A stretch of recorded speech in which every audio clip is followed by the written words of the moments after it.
السلام علیکم ناظرین، تھنک ٹینک کے ساتھ میں ہوں سید شناز، میرے ساتھ موجود ہے، میرا پینل کسی تعارف کا محتاج نہیں ہے۔ ایاز امیر صاحب، سلمان غنی صاحب، پروفیسر ڈاکٹر حسن عسکری اور خاور گھمن پروگرام میں میرے ساتھ موجود ہیں۔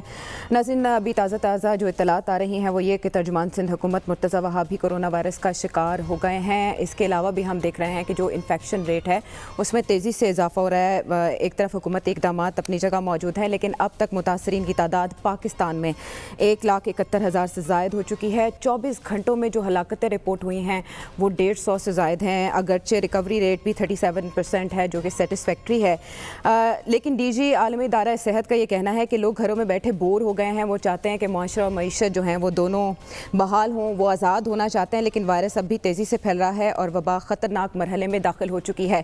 ایاز صاحب، جو پاکستان میں جسے پیک ٹائم ایکسپیکٹ کیا جا رہا تھا، تقریباً یہ وہی عرصہ ہے۔ اسد عمر بھی پریڈکٹ کر چکے ہیں کہ جولائی میں وبا کس درجے کو پہنچ سکتی ہے۔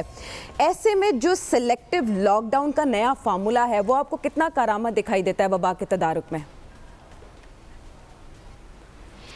ایک تو یہ آپ نے نام لیا ہے اسد عمر صاحب کا، یہ روزانہ پریس کانفرنس کرنے آ جاتے ہیں۔ یہ اس بارے میں کتنا ایکسپرٹ ہیں؟ یہ وہی صاحب ہیں نا جو پاکستان کی معیشت کو ٹھیک کرنے نکلے تھے۔ اب یہ کیا کرونا وائرس کے ایکسپرٹ بن گئے ہیں معیشت کے بعد؟ میں تو آپ سے یہ پوچھنا چاہتا ہوں کہ یہ جو موضوع ہم روز لیتے ہیں، اور ظاہر ہے کہ یہ ہمارے ملک میں، ساری دنیا میں یہ جو ہے اس میں مبتلا ہے، اس کے بارے میں ہم کوئی نئی چیز کہہ سکتے ہیں؟ صرف یہ ہے کہ ریٹ، وہ جو انفیکشن کا ریٹ بڑھ رہا ہے، وہ تو جو پاکستانی قوم کے مفروضے تھے اور جو انہوں نے پہلے وہ باتیں گھڑی ہوئی تھیں، ان کا پول کھل رہا ہے۔ اب وہ بار وہ میں نے پہلے بھی کئی دفعہ کہا ہے، پر ہم جب یہ شروع ہوا تھا، جب 2000 تھا، ٹیسٹنگ کا یہاں پہ نظام ابھی آیا نہیں تھا، اور ہم جو ہے فتوے اور اسناد ہم نے تقسیم کرنے شروع کر دیے تھے کہ اللہ کی مہربانی ہے، قدرت کی مہربانی ہے پاکستان پہ۔ مطلب ایسی باتیں جو ہیں جو کوئی اور سنے تو وہ دنگ رہ جائے کہ یہ کون سی قوم ہے، کیسی باتیں وہ کرتی ہیں، ہماری ریزسٹنس پتہ نہیں کیا ہے۔ اب تو گرمی بڑی اچھی خاصی آ رہی ہے، دن کو آپ ذرا کھڑے ہو نا تھوڑی دیر، دوپہر کو تو سارا ہوش جو ہے ٹھکانے آ جاتے ہیں، لیکن وہاں تو کوئی اس پہ تو نہیں آ رہا، لیکن سنجیدہ لوگ بڑے سنجیدہ انداز سے کہتے تھے نہیں یہ سردیوں کا وہ ہے، جب گرمی آئے گی تو ایسے نہیں ہوگا، پھر ہماری قوت مدافعت، ریزسٹنس پتہ نہیں کیا ہے، پھر قدرت کی مہربانی، یہاں تو یہ آنا ہی نہیں چاہیے تھا۔ اب وہ سارے مفروضے وہ جو ہے وہ پاش ہو گئے ہیں، بڑھ رہا ہے۔ ہم نے آدھا لاک ڈاؤن کیا، فلانا لاک ڈاؤن کیا، سمارٹ لاک ڈاؤن، اور تو ہم سے سمارٹ چیز ہوتی کوئی نہیں ہے۔ کوئی ایک بات بتا دیں جو قومی زندگی میں ہم سمارٹ کرتے ہیں، تو یہ لاک ڈاؤن ہم نے سمارٹ جو ہے اس کے ساتھ ہم نے یہ ایڈجیکٹو لگا دیا، سمارٹ لاک ڈاؤن۔ تو یہ تو سب یہ ہے، توکل پہ ہم انحصار کرتے ہیں، توکل پہ ہی ہمارا انحصار ہوگا کہ کہیں یہ وبا تھم جائے اور دیار غیر میں یا دیار ملکوں میں کوئی ویکسین قسم کی، کوئی سٹیرائڈ وغیرہ کوئی دریافت ہو جائے جو اس کو کنٹرول کر سکے۔ ہم اس امید میں انتظار کر رہے ہیں، اور جہاں تک ریٹ بڑھ رہا ہے وہ ہمارے بس میں اب رہا نہیں ہے۔ بے شک ہم کہتے رہے نہیں، ہمیں ہمت نہیں ہارنی چاہیے، امید نہیں ہارنی چاہیے، ہم تو اپٹیمسٹک ہونا چاہیے، وہ بے شک کریں، وہ جملے آپ بالکل لکھ کے ایک بلیک بورڈ پہ لگا دیں کہ ہمیں ہمت نہیں ہارنی چاہیے، لیکن یہ ہم سے کنٹرول توکل ہے البتہ، اور توکل ہمارا بہت ہی مضبوط ہے۔ وہم ہمارے سارے غلط ثابت کرتا جا رہا ہے یہ وائرس اور اس کا پھیلاؤ۔ لیکن سلمان صاحب، جو سلیکٹو لاک ڈاؤن کی نئی اصطلاح ہے، اس سے معاشرہ بھی کسی حد تک کام کر رہا ہے، معیشت بھی چل رہی ہے، تو آپ اسے مؤثر سمجھتے ہیں اس وبا کو روکنے میں؟ دیکھیں عائشہ، جب یہ وبا آئی تھی تو اس کے بعد پاکستان کے اندر لاک ڈاؤن ہوا تھا، اور آپ کو یاد ہوگا کہ ہم لوگ جب پروگرام کرنے آتے تھے تو لاہور کی سڑکیں خالی نظر آتی تھی، مارکیٹیں بند تھی، بازار بند تھے، اور اس کا بڑی حد تک فائدہ بھی ہوا، اس وقت تک کنٹرول تھا۔ یہ ساری گڑبڑ ہوئی جب ہم نے وہ نرم لاک ڈاؤن کیا، اور وہ نرم لاک ڈاؤن کرنے کے بعد لوگ یہ سمجھے کہ شاید وبا ختم ہو گئی ہے، اور لوگ باہر نکلے, مارکیٹیں کھل گئی, MOUs ہوا میں اڑ گئے. اب میں سمجھتا ہوں کہ یہ جو سمارٹ لاک ڈاؤن کیا گیا ہے, میں لاہور کی حد تک کہ آج میں دیکھ کے بھی آیا ہوں کہ بات یہ کہ اس کے اثرات آنے والے وقت میں ضرور آئیں گے. بات یہ کہ گورنمنٹ نے جو آپشنز ان کے پاس تھے وہ اسے بروئے کار لائیں گے کہ وہ جو نرم لاک ڈاؤن کی وجہ سے جو سنگین نتائج سے اس سے ہم باہر نکلے ہیں, خوف و ہراس سے بہت حد تک کم ہوئے. لیکن جو عالمی ادارہ صحت ہے اس کی جو 150ویں رپورٹ کل 18 جون وہ بڑی خوفناک ہے. اور پاکستان کے حوالے سے انہوں نے جو 6 شرائط کی بات کی تھی, ہم وہ 6 شرائط پوری نہیں کر سکے. اور جہاں تک دیکھیں حکومت نے اسمارٹ لاک ڈاؤن کیا, انتظامی مشینری نے اپنی ذمہ داری سنبھال لی. اب شاید گورنمنٹ کو اس سے کوئی زیادہ سروکار نہیں ہے, وہ اپنے ہاتھ کھڑے کر چکے ہیں. یہ تو اب خود دیکھنا ہے, چونکہ کل یاد کریں جب یہ شروع ہوا تھا معاملہ تو 1 2 5 10 7 پھر آئی بات سے 100 سے اوپر پہ, کل یہ 153 پہ ہے. جیسے جیسے درجہ حرارت بڑھ رہا ہے یہ شرح اموات بھی بڑھ رہی ہیں, لیکن اس سمارٹ لاک ڈاؤن کے نتیجے میں آگے جا کے چونکہ اثرات اس کے یقیناً بنیں گے, اور جو جن علاقوں میں متاثرین موجود تھے وہاں پر حکومت نے اپنے طور پہ اقدامات کیے ہیں, اور اس کا یقیناً اثرات جو ہے آنے والے وقت کے اندر یہ نیچے کی طرف آئیں گے. اور جو کام حکومت کے کرنے کا تھا, بنیادی طور پہ یہ کام ہمارا اپنے کرنے کا تھا. کس حد تک احتیاطی تدابیر ہوئی ہیں, ماسک کی حد تک کہ میں ضرور یہ کہوں گا کہ شہروں کے اندر جہاں پر زیادہ رجحان تھا تو یہ کہا جا سکتا ہے کہ 95% لوگ ماسک پہنے نظر آتے ہیں.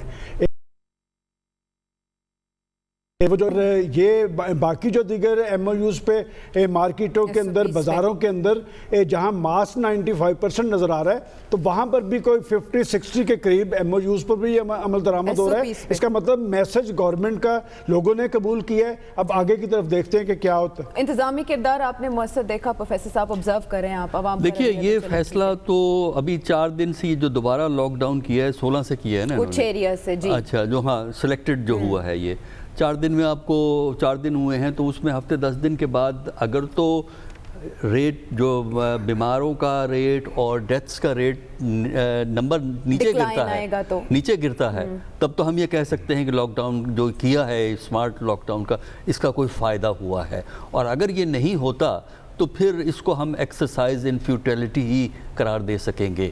تو اس لیے یہ ہمیں ایویڈنس چاہیے نا, زبانی بات کرنا تو آسان ہے. پروفیسر صاحب آپ کا ایریا بھی لاک ڈاؤن ہے؟ جی میرا ایریا بھی لاک ڈاؤن ہے, وہاں پرابلم تو ہوتی ہیں جو آنے جانے یعنی کہ کچھ چیزیں ہیں جن پر بات کی جا سکتی ہے. نہیں دیکھیں بہت سی چیزیں, دیکھیں اس میں لاک ڈاؤن میں جو پہلے کی جو آپ بات کر رہے ہیں نا اس کو صرف لاک ڈاؤن سے آپ ایٹریبیوٹ نہ کریں سکسیس کو. اس زمانے کے اندر ویسے بھی اتنا زیادہ یہ کرونا نہیں آیا تھا. گریجولی پاکستان کے علاقے میں یا انڈیا کے اندر یہ اپریل کے اندر جو ہے ان کا ریڈ ہوا ہے اس بیماری کا.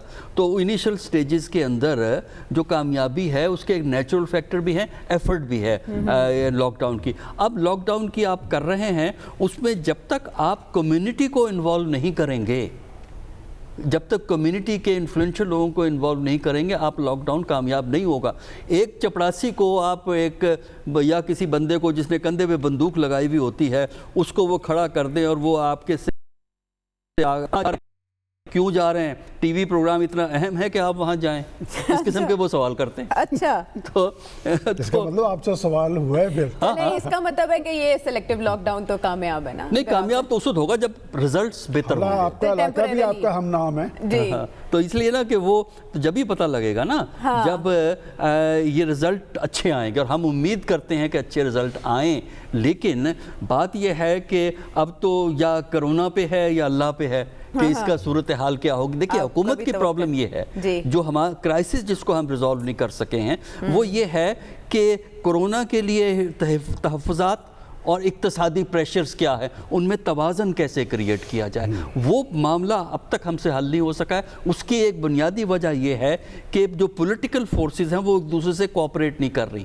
اگر گورنمنٹ اور اپوزیشن کوآپریٹ کریں تو پھر اس ایشو کو ایڈریس کرنا زیادہ آسان ہو جاتا ہے. اب یہ کہ حکومت کوئی کام کرے گی, اپوزیشن اس میں کیڑے ڈال دے گی. اپوزیشن کوئی بات سجیسٹ کرتی ہے, گورنمنٹ اس کو فارغ کر دیتی ہے, ریجیکٹ کر دیتی ہے. تو میرا خیال ہے تھوڑا سا اگر کنسنسس گورنمنٹ اور اپوزیشن ڈیولپ کر لیں تو میرا خیال ہے کہ صورتحال کو ڈیل کرنے میں بہت بہتری ہو جائے. کمیونٹی انوالومنٹ اسلام آباد کی سطح تک خاور آپ تو کہہ رہے ہیں بڑے اچھے اس کے اثرات ہیں. کمیونٹی انوالومنٹ ایک طرف، اس سلیکٹیو لاک ڈاؤن کے آپ بتا رہے تھے اسلام آباد میں.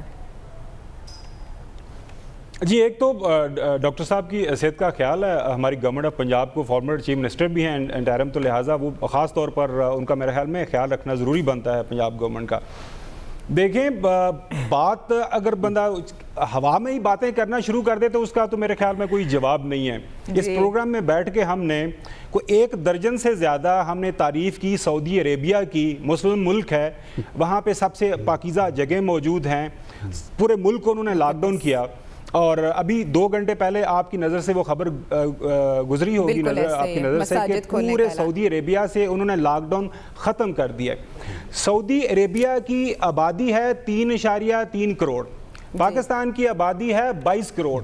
سعودی عربیہ کے اندر جو متاثرین ہیں وہ ہے 1,50,000. سعودی عربیہ کے اندر جو اموات ہیں وہ ابھی 1200 یا 1300 کے قریب ہے. وہاں پہ بھی جو متاثرین کی تعداد ہے تھوڑی سی بڑھ رہی ہے. ہم نے تعریف کی انڈیا کے لاک ڈاؤن کی، اور پوری دنیا کے اندر اس کا ہنگام مچا کے دیکھیں یہ ہوتا ہے لاک ڈاؤن. اس کے فیکٹس بھی آپ کے پاس ہیں. 4 لاکھ سے زیادہ ان کے وہاں پہ متاثرین اور 12-14 ہزار کے قریب اموات ہو گئی ہیں. جی، اس کو بھی چھوڑیں، آپ کسی بھی دنیا کے ملک کی اب مثال اپنے سامنے رکھ لیں. دنیا کے اندر یہ بات اب مانی جا رہی ہے کہ بھئی وائرس ہے، you have to live with this virus. یہ وبا موجود ہے، اس کے ساتھ آپ نے گزارا کرنا ہے. سمارٹ لاک ڈاؤن کی آپ نے بات پوچھی. اسلام آباد کے اندر جو علاقے ہیں وہاں پہ بالکل سختی کے ساتھ عمل کیا جا رہا ہے. ہمارے ملک کے تناظر میں عائشہ جو سب سے چیز اہمیت کی حامل ہے، ہم نے پچھلے ہفتے بھی اس کا ذکر کیا تھا، شہروں کی حد تک جس طرح سلمان غنی صاحب نے کہا اب لوگ ماسک بھی وہاں پہ پہن رہے ہیں، احتیاطی تدابیر بھی اٹھائی جا رہی ہیں. گورنمنٹس بھی صوبائی سطح کے اوپر، ڈسٹرکٹ لیول کے اوپر اچھے طریقے سے اس کو امپلیمنٹ کرنے کی شہری علاقوں میں کر رہی ہیں. اب اصل مسئلہ ہمارا یہ ہے آئندہ جو بڑی عید کے دوران جو ہے ہم، کیونکہ ہماری ساری ابھی تک 90% دیہاتی آبادی جو ہے وہ بچی ہوئی ہے اس وائرس سے. اب ہم نے روکنا ہے شہروں سے اس وائرس کو دیہات کی طرف جانے سے. آج ملاقات ہوئی ہے یہاں پہ انٹیریئر منسٹری میں سارے علماء اکرام کے ساتھ.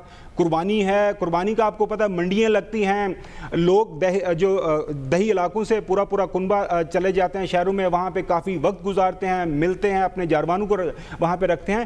تو یہ ایک بہت بڑا چیلنج ہے، اس کو حکومت کو دیکھنا ہے. باقی اگر ہم یہ صرف تنقید بائے تنقید کرنا شروع کر دیں گے جی ہمارے پاس کچھ بھی نہیں ہے تو ہم سب سے پیچھے رہ گئے، سب سے آگے نکل گئے. پوری دنیا کنفیوز ہے، پوری دنیا اپنے تئیں سارے اپنے حساب سے وہ اقدامات اٹھا رہی ہے. بیجنگ اس وقت بڑا حصہ بیجنگ کا انڈر کرفیو ہے، وجہ وہاں پہ بھی وائرس ابھی ریسرچ کر رہا ہے. پچھلے دنوں نیوزی لینڈ نے بھی اپنی فوج کو بلا لیا کہ بھیا بارڈرز کو ذرا کنٹرول کریں، کیونکہ چند کیسز وہاں پہ بھی آ گئے تھے. لہٰذا یہ وبا ہے، پوری دنیا اس کے ساتھ نپٹ رہی ہے.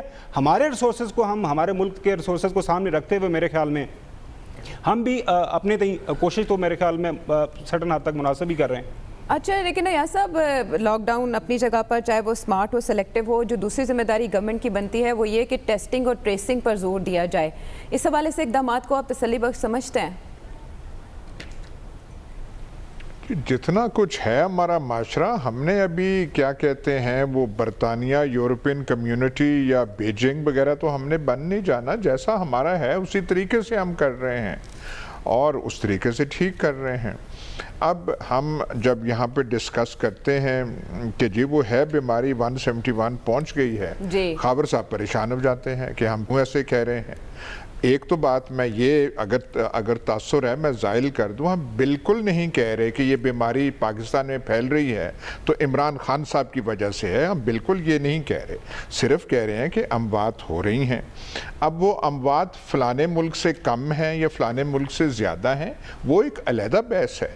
ہم تو پہلے جو ہے وہ جب 2000-4000 پہ تھا تو ہم کہتے تھے کہ نہیں ہمارے حالات اور ہیں، اور یہاں پہ ہم بیٹھ کے کہتے تھے کہ ہاں جی بیمار جو ہوتے ہیں لیکن ریکوری ریٹ بھی بہت ہے اور وہ جو اے سمپٹومیٹک جو ہیں کیسز بہت ہیں. تو اگر یہ کوئی ہرگز کوئی حکومت پہ تنقید نہیں بنتی، وہ ایک ہے بیماری، وہ تو ہمارے صرف ایک معاشرے پہ ہمارے ماحول پہ ہماری ذہنیت پہ ضرور تنقید بنتی ہے. کیونکہ آپ عمران خان سے لے کے اور جو سو کالڈ ایکسپرٹس بنے ہوئے ان کی باتیں اگر آپ کمپائل کریں تو آدمی کو ہنسی آ جائے گی. ایسے کانفیڈنس سے کہہ دیتے ہیں جون کے پہلے ہفتے میں یہ پیک کرے گا. مطلب کوئی ifs and buts والی بات بھی نہیں ہے. انہوں نے فتویٰ دے دیا, اب وہ جون تو اب ختم ہونے کو ہے, آخری وہ رہ گیا, اب وہ پتہ نہیں اگست میں لے, تو خواہ خواہ کے وہ شٹل مار رہے ہیں, جس کے وہ دل میں آتا ہے وہ ایسے کہہ دیتے ہیں. یہاں پہ یہ ہمارے روز نہیں کہتے تھے ظفر مرزا صاحب اور فلانے اور یہ جو ایکسپرٹ ہیں جو معیشت سے لے کے اب ایکسپرٹ بن گئے کرونا وائرس کے, کہ ہمارے پاس بیڈز بھی ہیں, وینٹیلیٹر بھی ہیں, فلانے بھی ہیں, ڈھمکانے بھی ہیں. حالانکہ ہمارا ہیلتھ سسٹم جو ہے وہ لمیٹڈ ہے, اس میں کمزوریاں ہیں, وہ ہم سب جانتے ہیں. اس میں کوئی تنقید عمران خان پہ یا کسی اور پی ٹی آئی پہ تو نہیں بنتی, وہ ایک ہے ہمارا, وہ ہے. زیادہ بیماری بڑھے گی, ہماری ہیلتھ سروسز اوور ویلم ہو جائیں گی. پر اگر اتنی اموات ہو رہی ہیں روزانہ تو ہم کیا چپ کر جائیں اور کہیں نہیں ہمارا وہ سعودی عرب سے اچھا ہے, تناسب اگر آپ یہ کریں تو بہتر ہے. یہ بیچ میں ہے, یہی کہتے رہتے سارے وزیر اعظم کہ نہیں ہمارا, جن اداروں کو اس پہ کوئی رائے نہیں دینی چاہیے تھی انہوں نے نہیں کہا کہ نہیں پاکستان کا کیس ڈیفرنٹ ہے, پاکستان کے حالات وہ نہیں ہیں, اور کتنی شاپنگ ہونی چاہیے, اتنی شاپنگ ہونی چاہیے. وہ اب ایسے ریمارکس کی بازگشت نہیں آ رہی کیونکہ تھوڑی سی شرمندگی ظاہر ہے ایسے آ جاتی ہے. تو یہ ہمارا عمومی رویہ رہا, قدرت سے لے کے ہم نے پتہ نہیں کس کس کو انوالو کر دیا. پاکستان قوم کی جو ایک خاص جو حیثیت ہے اس کو منوانے کے لیے کہ نہیں اور دنیا میں ہو سکتی ہے لیکن یہاں نہیں ہو سکتی کیونکہ پتہ نہیں خاص مہربانیاں ہوتی رہی ہیں اور اس بیماری کے حوالے. تو یہ جاہلانہ قسم کی جو گفتگو ہے کم از کم اس سے تو آدمی اجتناب کیا جا سکتا ہے. کچھ غلط فہمیاں, کچھ فہمیاں بھاری بھی پڑ سکتی ہیں. یا سب قطع کلامی کی معذرت, مجھے بریک کا کہا جا رہا ہے, واپس آتے ہیں ایک بریک کے بعد.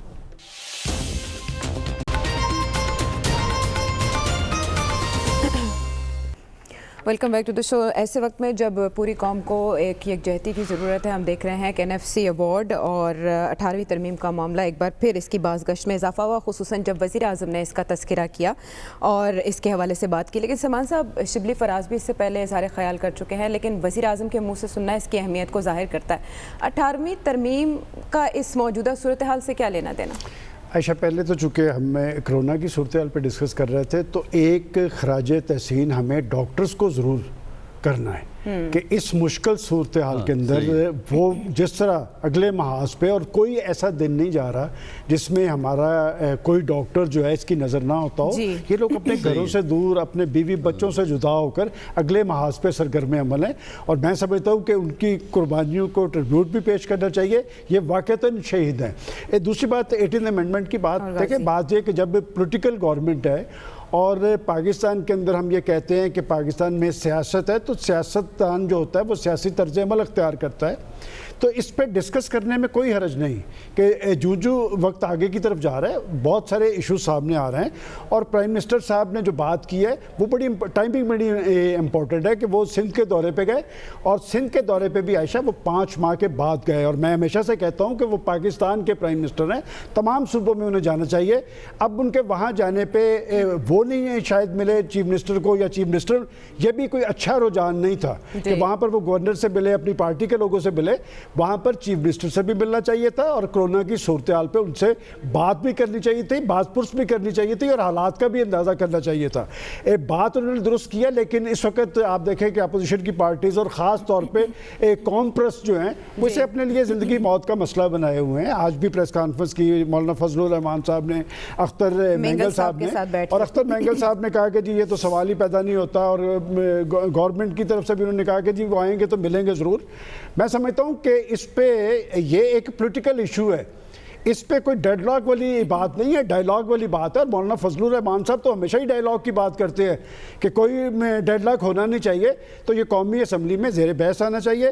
لیکن ایک اور جو اہم بات پرائم منسٹر صاحب نے وہاں پر کہی ہے کہ جی یہ جو ڈسٹرکٹ گورنمنٹ سسٹم ہے یہ فعال ہونا چاہیے, یہ بااختیار ہونا چاہیے. میرا خیال ان کی ناک کے نیچے 2 صوبے ہیں, پنجاب ہے, پختونخوا ہے، پختونخوا کے اندر انہوں نے ایک آرڈیننس کے تحت 2 سال کے لیے کر دیا. پنجاب کے اندر جو ایک نظام چل رہا تھا وہ گھروں کو بھجوا دیا. میں سمجھتا ہوں کہ پولیٹیکل پارٹیز بات بہت کرتی ہیں ڈسٹرکٹ گورنمنٹ سسٹم کی، بلدیاتی سسٹم مؤثر ہونا چاہیے، لیکن ان کے قول و فعل میں تضاد ہے. ان کے منشور میں جو کچھ لکھا ہوا ہے عملاً ان کی صورتحال کیا ہے. اور بات یہ کہ جب آپ صوبوں کی یہ بات تو پرائم منسٹر صاحب درست کہہ رہے ہیں کہ صوبوں کو تو سب کچھ چلا جاتا ہے، لیکن یہ کیا بات ہے کہ جو پنجاب کے اندر فنانس کمیشن ہے یا صوبوں کا فنانس کمیشن وہ نہیں بن پاتا، اور وہ جو صوبوں کے پاس وسائل آتے ہیں وہ آخری ضلع تک کیوں نہیں پہنچتے، راجن پور میں کیوں نہیں جاتے.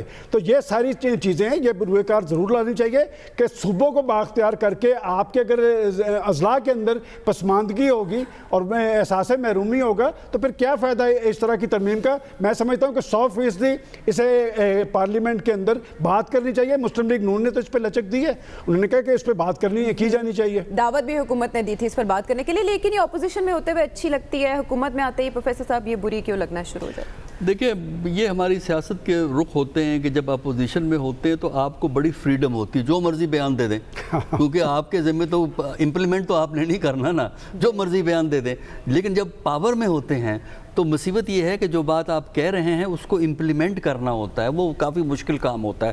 تو اس لیے بہت سی باتیں جو آپ لیڈر اپوزیشن میں بیٹھ کے کہہ رہے ہوتے ہیں، اگر حکومت آپ کو مل جاتی ہے ان کو آپ نافذ نہیں کر سکتے. یہ ایک جنرل ڈائلما ہے جو آپ کو فیس آیا. جہاں تک ابھی جو بات چل رہی تھی نا کہ پرائم منسٹر صاحب کراچی گئے، چیف منسٹر سے نہیں ملے، یہ افسوسناک بات ہے. چیف منسٹر اور پرائم منسٹر میں ملاقات ہونی چاہیے.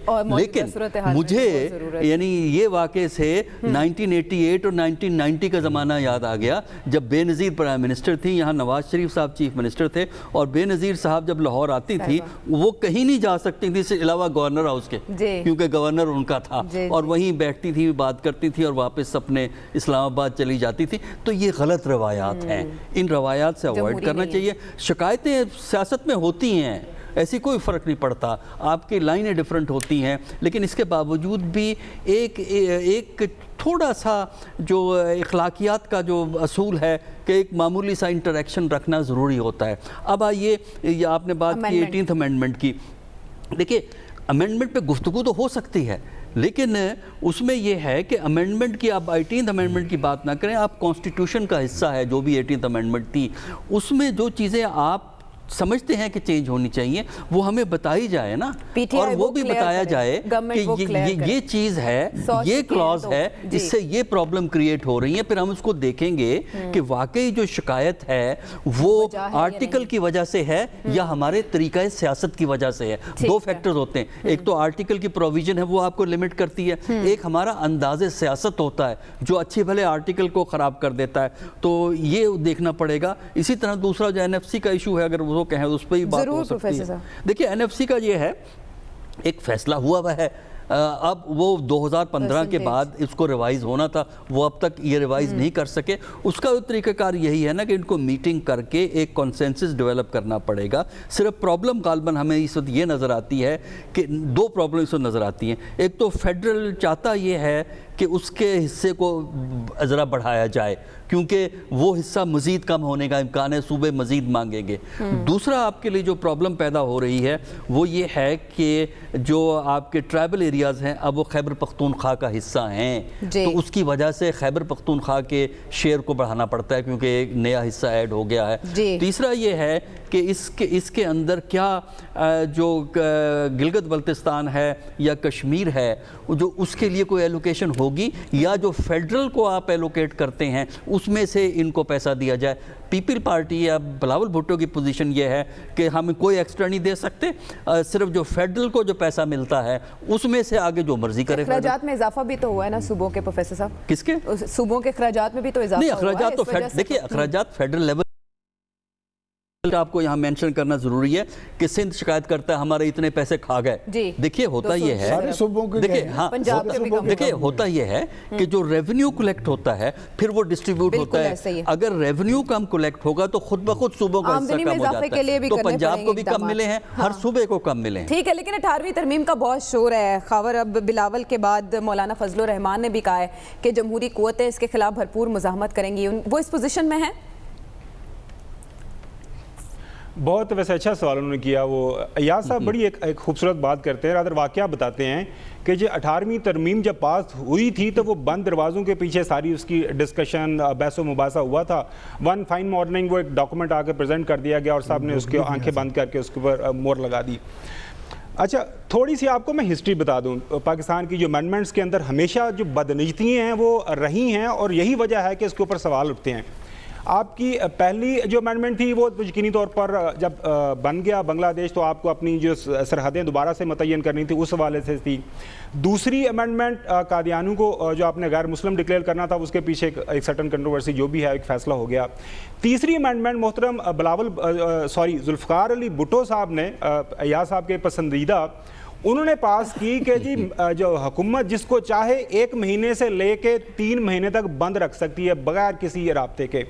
چوتھی اور 5ویں امینڈمنٹ انہوں نے ہائی کورٹس کے اوپر پابندی لگا دی کہ وہ ان کے قید شدہ لوگوں کو نہ ضمانتیں دے سکتے ہیں اور نہ ہی بنیادی حقوق کی پٹیشن کے بنیاد بناتے ہوئے ان کے خلاف کوئی فیصلہ کر سکتے ہیں. باقی ہائی کورٹس کی انہوں نے اس کے اوپر پابندی بھی لگا دی. چھٹی امینڈمنٹ بڑی زبردست ہے. چھٹی امینڈمنٹ میں اس وقت کے چیف جسٹس تھے یعقوب علی خان صاحب. وہ بہت پیارے تھے محترم ذوالفقار علی بھٹو صاحب کو, ان کی مرضی کے فیصلے کرتے تھے. وہ ان کی ایج آف ریٹائرمنٹ آ گئی. اب ذوالفقار علی بھٹو صاحب نے چھٹویں امینڈمنٹ اس لیے کی کہ وہ اپنی ایج آف ریٹائرمنٹ کے بعد بھی کنٹینیو کر سکیں اور انہوں نے کنٹینیو کیا. 7ویں امینڈمنٹ انہوں نے خواہش تو تھی محترم ذوالفقار علی بھٹو صاحب کی ریفرینڈم کروانے کی لیکن وہ پاس نہ ہو سکی. 8ویں امینڈمنٹ آپ کو پتہ ہی ہے وہ 58(2)B وہ سارا ہو گیا. اس کے بعد ایک صرف 10-15 سیکنڈ دے دیجیے گا. 14ویں امینڈمنٹ کہ جو پارٹی سے علیحدہ بندہ ہوگا محترم پاکستان مسلم لیگ نون کہ جی اس کو آپ جو پارٹی کے خلاف ووٹ دے گا اس کو نکال دیں گے.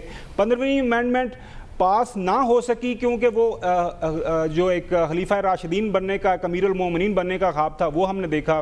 آج یہ جو بات کر رہے ہیں نا محترم فضل الرحمان صاحب بالکل ٹھیک بات کر رہے ہیں. 17ویں امینڈمنٹ انہوں نے پاس کی, جنرل مشرف کو تمام اختیارات دیے, تمام ان کے سارے ایکٹ آف کمیشن کو ایکسیپٹ کیا. اس کو انڈو کرنے کے لیے 18ویں ترمیم ہوئی اور اس کے اندر پھر جو ہوا 3 دفعہ پرائم منسٹر تو باقی یہ فائنانس کمیشن آل دیٹ. مقصد یہ ہے کہ امینڈمنٹ اس کی ایک اوپن ڈسکشن ہونی چاہیے. سوسائٹی کے تمام جو لوگ ہیں, میڈیا ہے, سول سوسائٹی ہے, اوپن اس پہ بحث و مباحثہ ہو اور جس کے پاس 2/3 میجورٹی ہو تو وہ آرام سے اس کو پاس کر لے. کوئی مذائقہ کوئی نہیں ہے میرے خیال میں. بہت اچھا آپ نے ایکسپلین کیا, لیکن جھگڑے کو ختم کرنے کا تو یہی طریقہ ہے کہ اس پر بات کی جائے. یا صاحب اس میں تو کوئی مذائقہ نہیں ہونا چاہیے آئینی بحث پر. نہیں ویسے بات سنیں, آج تو انہوں نے پورا آئینی مقالہ پڑھ دیا ہے. باقاعدہ وہ ڈگری ملنی چاہیے. ہاں شرط یہ ہو کہ تلاوت قرآن پاک بھی کر سکیں اور ترجمے کے ساتھ, تو ان کو تو آج ڈگری ملنی چاہیے ماشاءاللہ. یہ ویسے بات ان کی ٹھیک. بھائی بات یہ ہے پروونشل اٹانومی کرتے تھے, صوبوں کو اختیارات گئے ہیں اور تو کوئی بات نہیں. فنڈز وہاں گئے ہیں, وہ گئے, تو اب رونا کس بات کا ہے. حکومت ان کی پنجاب میں بھی ہے, فرنٹیئر میں بھی ہے, تو وہاں ان کو چلانا چاہیے. یہ جو کیا کہتے ہیں جی ان آؤٹ آف سیزن اور پتہ نہیں کیسی یہ جو خان صاحب جو گفتگو فرما دیتے ہیں, بات کوئی اور ہوتی ہے اور وہ کوئی اور کر دیتے ہیں. 18th امینڈمنٹ کی اس وقت کنٹروورسی اٹھانا یا ذکر کرنے کا تک کیا ہے؟ مطلب بالکل ہی غیر متعلق بحث ہے جو وزیر اعظم صاحب کر دیتے ہیں. اور یہ پتہ نہیں آپ نے بھی ثقیل سا یہ کون سا مضمون یہاں پہ لے لیا ہے. یہ اس دورے میں خان صاحب وزیر اعظم صاحب لاڑکانہ بھی گئے تھے, یہ میں آپ سے پوچھ رہا ہوں. جی بالکل گئے تھے. لاڑکانہ میں ان کے میزبان کون تھے؟ کیونکہ میں کسی اور وہ ٹی وی چینل پہ کا رات کو دیکھ رہا تھا کہ پتہ نہیں بہت ان کا وہ کھانا شانا سواگت ہوا. جی باقاعدہ دعوت کا اہتمام تھا ان کے لیے, اچھی خاصی ڈشز تھیں. نہیں وہ میزبان کون تھے؟ پانی آ گیا ہوگا کھانے دیکھ کے. لاڑکانہ میں میزبان کے حوالے سے میرے پاس تو پانی آیا ہوگا. خاور کو شاید معلوم پر وہ جو ٹی وی چینل میں سن رہا تھا, انہوں نے تو کہا کہ 135 ڈشز. میں نے نہیں کیا, میں نے کہا یار یہ مبالغہ ہے, لیکن وہ بہت ہی انہوں نے ایسے کر دیا. ایک بات ہے, صحت مند آدمی, کھانے کا شوق وزیر اعظم صاحب کو ہمیشہ سے رہا ہے, اب بھی ہے, تو اس سے میرے خیال کوئی مذائقہ نہیں ہونا چاہیے. جہاں تک یہ وہ 18ویں ترمیم کا, وہ بات کرتے کرتے ایک بال اچھال دیتے ہیں جس کا کوئی سر پیر نہیں ہوتا. 18th امینڈمنٹ اس وقت کوئی نیشنل ایشو نہیں ہے. ہاں جو خاور صاحب نے بات کی وہ بالکل ٹھیک ہے. 18ویں ترمیم کرتب ایک تنظیم کا ہے جس کا نام ہے MQM. اور ایک شخص کا ہے, ہمارے دوست ہے رضا ربانی, اور کسی کو سمجھ نہیں تھی. 2 نمائندے نون لیگ کے بھی تھے, ایک ہمارے بہت وہ قانون دان زاہد حامد جو ہیں, لیکن میاں نواز شریف بالکل معصوم جیسے نہیں ہوتے, ان کو کوئی پتہ نہیں تھا کہ کیا ہو رہا ہے. اب مقصد صرف یہ تھا کہ 17ویں ترمیم کو, یعنی جو اختیارات تھے صدر کے وہ وزیر اعظم کے پاس آئیں, اس کے لیے 17ویں ترمیم کا نعرہ میاں صاحب نے لگایا. انہوں نے کہا کمیٹی بنا دیتے ہیں. کمیٹی جب بیٹھی وہ بالکل کلوز ڈورز کے پیچھے کی, وہ لیتے جب اس دن پتہ چلا جس دن انہوں نے ڈرافٹ سامنے کیا اور لوگوں کو وہاں سمجھ ہی نہیں آئی, یہ جو ہے ہاتھ ہو گیا تھا اس قومی اسمبلی کے ساتھ. اب بے شک کہتے رہے کہ جی پروونشل اٹانومی تھی, یہ صاحب آپ نے بھی ووٹ دے دیا بغیر دیکھے ہوئے, سوائے آپ نے بھی بغیر دیکھے ہوئے ووٹ دے دیا. پارٹی کے پابند تھے, بھرپور ہم بالکل دیا تھا ہم نے, 14ویں ترمیم تھی وہ ہم نے وہ بالکل دیا تھا, لیکن یہ صرف جو سمجھ تھی, اس کی جو منطق تھی, اس کا وہ جو تھی, وہ سمجھ صرف ایم کیو ایم کو تھی اور رضا ربانی کو. عائشہ دیکھیں, عائشہ ایک منٹ, جی عائشہ دیکھیں جو سب سے بڑا مسئلہ آج کل تمام حکومتوں کا بھی پچھلے 3-4 سال سے جب سے یہ نیشنل فائنانس کمیشن آیا نا, وہ خاقان عباسی صاحب اس کے اوپر کافی کھل کے بات کرتے ہیں کہ آپ کے جتنے پیسے اکٹھے ہوتے ہیں اس میں 57% چلا جاتا ہے صوبوں کے پاس, باقی آپ نے جو سود بھی دینا قرضوں کے اوپر اور ڈیفنس بھی آپ کا اس کو بھی مینج کرنا ہے,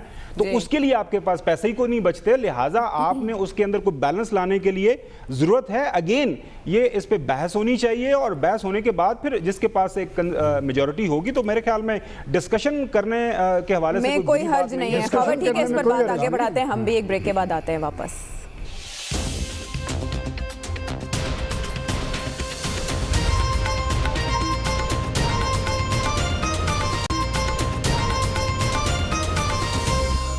ویلکم بیک ٹو دا شو. ایک بار پھر وقت کی کمی کا سامنا ہے کچھ ہمیں, لیکن ہم انڈیا چائنا اسٹینڈ آف کی کچھ بات کر لیتے ہیں. سلمان صاحب, اسے بھارت ایک اور کارگل کے طور پر دیکھ رہا ہے, لیکن اب کی بار سامنے پاکستان کے بجائے چائنا ہے. اندرونی اور بیرونی سطح پر کتنا بڑا چیلنج ہے یہ انڈیا کے لیے؟ دیکھیں عائشہ, علاقائی صورتحال میں بھارت کا طرز عمل جو ہے وہ جارحانہ بھی ہے اور توسیع پسندانہ بھی ہے. وہ کبھی کنٹرول لائن پاکستان کے اندر گرم کرتا ہے, نیپال کے ساتھ پنگا لیتا ہے. یہ پہلی دفعہ ہے کہ وہ چین کے اندر جب وہ جو ان کی ایل اے سی تھی اس کی انہوں نے خلاف ورزی کی, پہلے چین نے انہیں باور کروایا کہ آپ کے لوگ یہاں پر ہمیں نظر آ رہے ہیں تو آپ اپنے طرز عمل پہ نظر ثانی کریں. لہٰذا پھر چینیوں نے پھکی دی ہے 14 اور 15 جون کی رات کو, اور بھارت کے بارے میں آپ اس کا اٹھا کے دیکھ لیں, لاتوں کے بھوت باتوں سے نہیں مانتے. اس سارے خطے میں ٹینشن, محاذرائی تناؤ ان کی طرز عمل کی وجہ سے اور کیوں ہے. میرے نزدیک بنیادی سوال یہ ہے کہ اس وقت مودی صاحب خود اپنی انٹرنل صورتحال میں پھنسے ہوئے ہیں. وہ جو شائننگ انڈیا کے نام پہ آیا تھا, اس نے انڈیا کا جو تصور دنیا کے سامنے پیش کیا ہے وہ انتہا پسندانہ ہے, وہ تشدد پسندانہ ہے, اور اس کی وجہ سے آپ دیکھیں کہ ہندوستان کے اندر بہت سارے مسائل وہاں اقلیتوں پہ انہوں نے عرصہ یاد تنگ کیا ہوا ہے. اور خاص طور پہ میں کہتا ہوں اس صورتحال کے پاکستان پہ ساتھ دیکھیں, پاکستان پہ اس کہ کشمیر کے اندر وہاں تو بھیگی بلی بنا ہوا ہے, اور کشمیر کے اندر جو نہتے مظلوم اور معصوم کشمیری ہیں, کوئی ایسا دن نہیں جا رہا کہ وہاں پر 5, 7, 10 کشمیریوں کی ٹارگٹ کلنگ نہ ہوتی ہو.